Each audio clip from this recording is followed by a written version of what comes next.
We will talk right now about a very important verse in the Quran, and I think most of you heard about it. This is Surah 4 verse 34, the one ordering men that they can beat their wives if they suspect them that they might disobey. So we will start from the beginning, and we will see the Quran saying the following: men are the protectors and the maintainers of women. So Allah is making things very clear. Men are the one who protect the women, and they are the one who maintain them.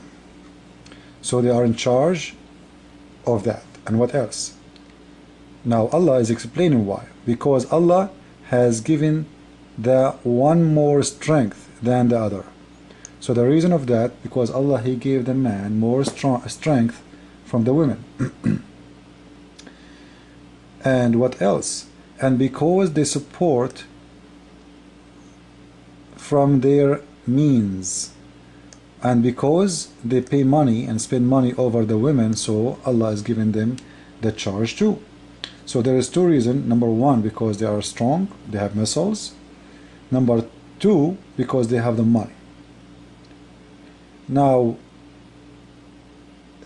Muhammad himself, he did marry Khadija, and he used to work for her, and she was in charge.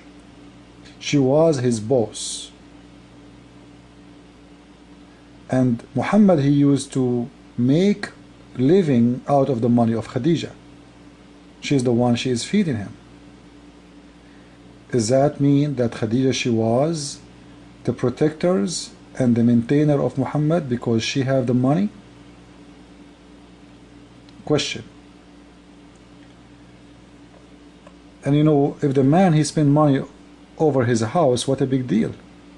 Even birds, they feed their kids. The women, she is not sitting in your house doing nothing. You are not doing a favor for her by giving her food and by spending money in the house. You are doing your part, she is doing her part.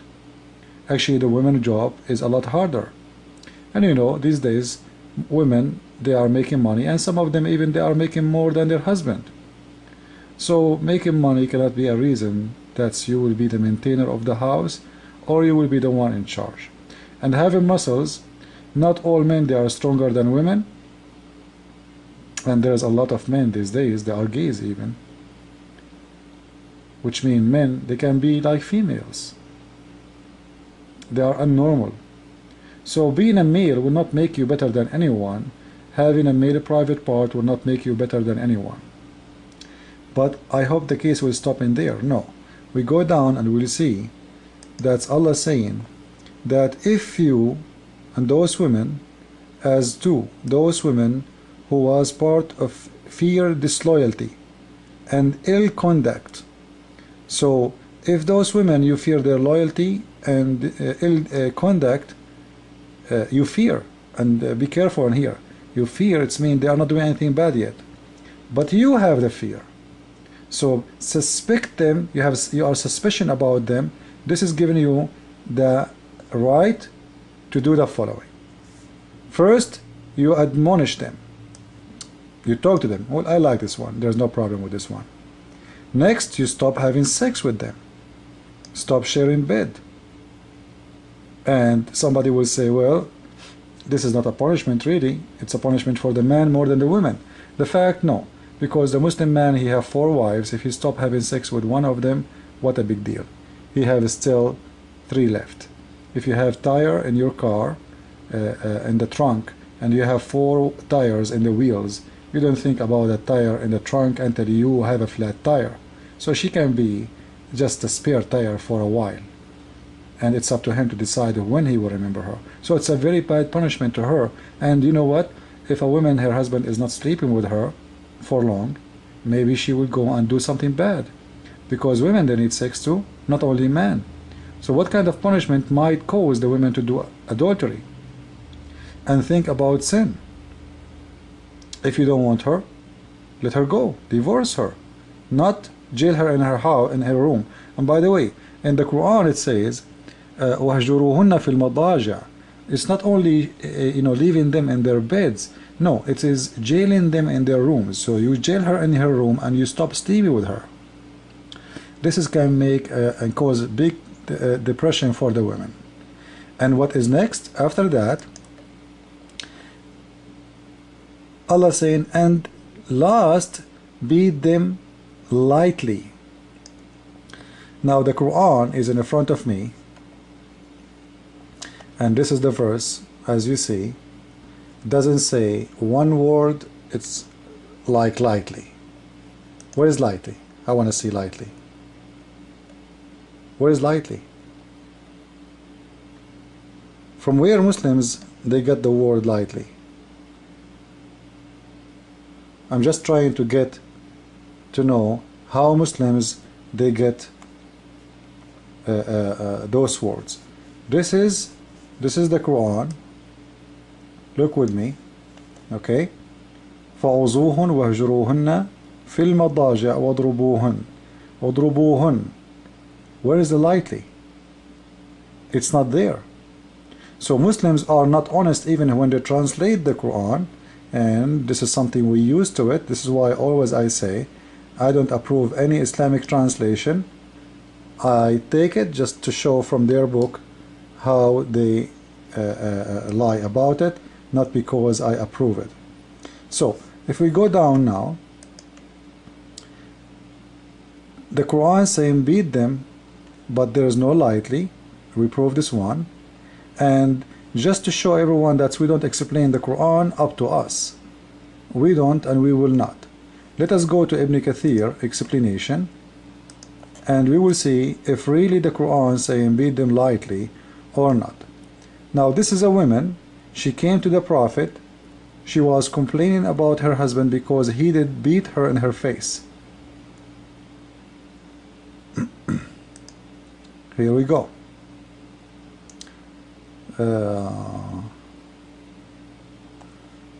In Ibn Kathir he's saying a woman, she came to the Prophet complaining about her husband, tashku, which means she complained about her husband beating her. Tashku zawjaha. And latamaha, which means he did box her in her face. This guy is boxer, latamaha. It's not only slamming her face, he is hitting hard in her face. You will see Muslims saying a Muslim man is not allowed to beat his wife in her face even. But look at this case. This is why the surah came down, the reason of this surah.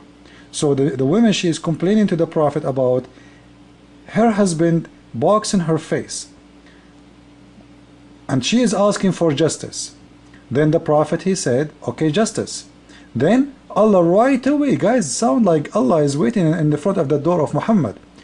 And Allah right away, he sent down a surah saying, the men, they are in control of women, or the men, they are the maintainers or protectors of women. So he's shutting the mouth of this woman from complaining. And she came back without qasas, which means without punishment for her husband. Which means the Prophet, he approved what he did, and he did not punish him, because the surah gave him the right to do so.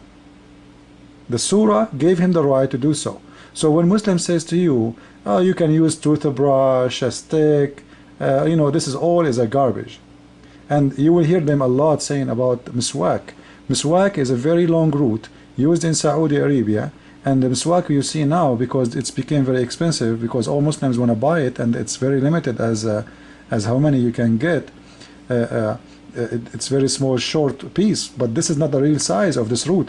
These roots can go for 3-4 meters, and there are roots exist in the floor in Saudi Arabia. So, and they used to beat the donkeys and the camel with them. So imagine you beat a camel with toothbrush. This doesn't make sense.